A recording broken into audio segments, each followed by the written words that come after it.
Um, Question.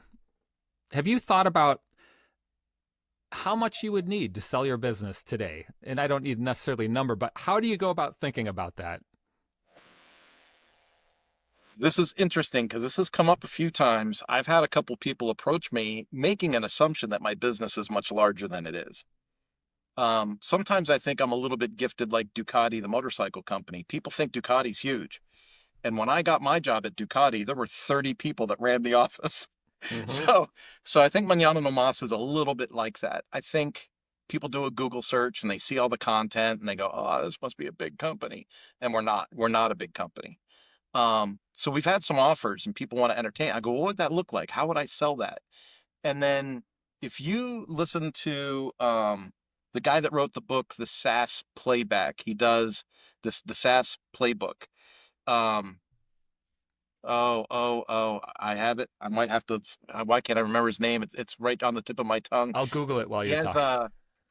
he has an organization called Microconf, Okay. and he Rob does Walling? Is that right? yeah, Rob Walling. All That's right. it.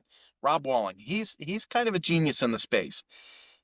He and it's mostly SaaS oriented, right? But he helps people evaluate their SaaS platforms so that they can sell. So it's generally what is the potential of income over 3 years, or the potential of income over 5 years, and then that's the value, the valuation of the company, and then you kind of negotiate off of that valuation percentage, right? And so when I look at that, I go, would I want to sell Manana no Mas for X? And I got to tell you, you know, being in as long as I've been in, sometimes you think, yeah, that'd be cool, get some freedom, get the heck out of this thing.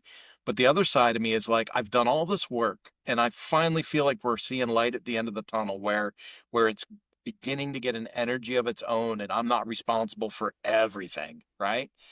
And I'm like, you know what? If I can hold off for another 5 to 8 years, this thing has the potential to grow.